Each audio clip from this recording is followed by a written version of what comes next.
नहीं, Justin Trudeau जी का बयान ये बड़ा ही शर्मनाक बयान है। इसलिए मैं शर्मनाक कह रहा हूं, पहले उन्होंने पार्लियामेंट के अंदर और बार बार पार्लियामेंट के बाहर एक ही झूठ बोल रहे हैं, और एक प्रधानमंत्री ये बार बार कह रहा है कि मुझे शक है, आई बिलीव, आई डाउट, मुझे शक है कि कनाडा की धरती के ऊपर एक कैनेडियन को मरवाने में भारत की एजेंसियों का हाथ है, विद नो क्रेडिबल एविडेंस। हम बार बार कह रहे हैं क्या है वो एविडेंस, पूरा देश और दुनिया उनसे पूछ के बताइए आप किस बिहाफ पे बोल रहे हैं, और बोल रहे हैं मुझे शक है। ये नहीं कह रहे कि मुझे पता है इन लोगों ने किया है।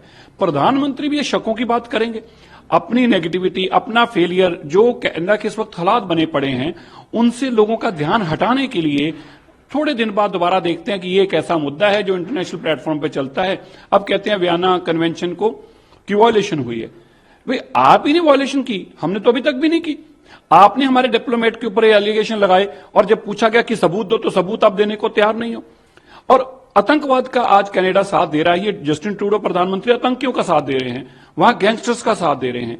वो जो लोग जो एयर इंडिया का जहाज उठाने की बात करते हैं कि 19 तारीख को भारत में एयर इंडिया का जहाज उड़ा देंगे, इसमें कोई ट्रेवल ना करें सिख, ऐसे गुरपतवंत सिंह पन्नू कनाडा में बैठ के बयान देता है आतंकवादी, और आप उसके ऊपर कोई कार्रवाई नहीं करते। इसी तरह गोल्डी बराड़ वहां बैठकर स्टेटमेंट देता है कि मैंने सिद्धू मूसेवाले को मरवाया है, आप उस पर कोई स्टेटमेंट नहीं देते। लेकिन आप बिना तथ्यों के और बिना एविडेंस के जो एक एलिगेशन है उसके ऊपर बार बार आप बोलना चाहते हैं, क्योंकि आपकी अपनी जो वहां पे नेगेटिविटी हो चुकी है, छवि खराब हो चुकी है। और ये पहली बार शायद देश में हुआ होगा कनाडा में कि सारे एमपी उनकी पार्टी के भी इस बात का विरोध कर रहे हैं, ऑपोजिशन दबा के विरोध कर रही है और कह रही है कि आप अपने रिश्ते खराब कर रहे हैं भारत के साथ, और इससे भारतीयों का नुकसान हो रहा है, सिखों का नुकसान हो रहा है। लेकिन वो है कि अपनी नेगेटिविटी को छुपाने के लिए बार बार हमें कटघरे में खड़ा कर रहे हैं। दोनों कहां देखते हैं? पहले तो मैं उनकी कड़े शब्दों में निंदा करता हूं इस बयान की। रिश्ते तो बनाने से बनते हैं।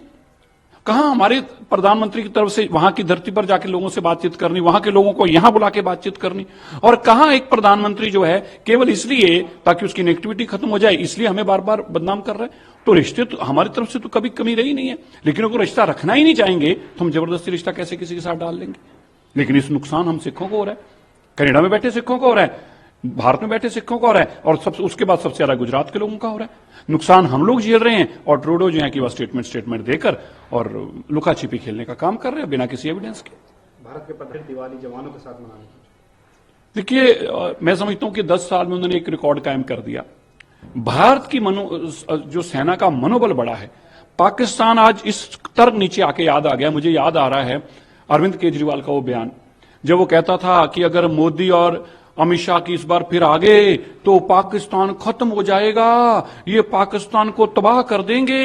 ये उस राह पर चले हैं। उस राह पर चलते हुए हमारी आर्मी का जो मनोबल बढ़ाने का प्रधानमंत्री ने काम किया है, हम उसके लिए उनको बधाई देते हैं। प्रधानमंत्री ने एहसास कराया है आर्मी के लोगों को कि तुम्हारा परिवार वो नहीं है जो पीछे गांव में बैठा है, शहर में बैठा है।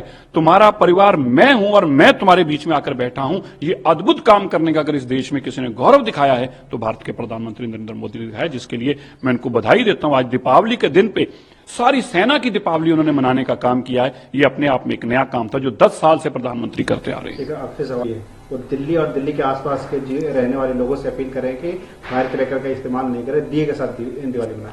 देखिए ये तो एक नालायक मंत्री, नालायक मुख्यमंत्री, 40 चोर क्या एक सरगना है, वो छुपकर आजकल बैठा हुआ है, जो कहा करता था कि मैं करप्शन खत्म करने आया हूं, प्रदूषण ही नहीं खत्म हो रहा, और उसके नाम के भी लोगों से पैसे ऐंठ लिए। ऐसा मुख्यमंत्री आपने कब देखा था? 1 करोड़ 40 लाख लोगों के फेफड़े जो हैं वो जल रहे हैं, और अरविंद केजरीवाल छुपकर अपने घर में बैठे हैं। 12-15 दिन से एक स्टेटमेंट उन्होंने दी, एक बार भी ट्विटर पर नहीं बोले। और बोले तो किस पर बोले कि मेरी धर्मपत्नी को मुख्यमंत्री बना दो, सुनीता जी को मुख्यमंत्री बना दो, इसलिए एमएलओ की बैठक बुला रहे हैं। और आज उनके लोग कह रहे हैं भैया स्कूल बंद कर दो, कॉलेज बंद कर दो, दुकानें बंद कर दो, कारोबार बंद कर दो, फैक्ट्रियां बंद कर दो, कंस्ट्रक्शन बंद कर दो, गाड़ी का ऑर्डर बंद कर दो। अब कह रहे हैं कि दिल्ली के लोग तो करो, अब दिल्ली के बाहर वाले भी कर दो। और किसी ने पूछा अरविंद केजरीवाल जी आप क्या करोगे? बोले भैया हम खाए पी के दारू के पैसे और अपने 45 करोड़ के आलीशान शीश महल में रहेंगे, और हम क्या करेंगे? ये काम है उसका।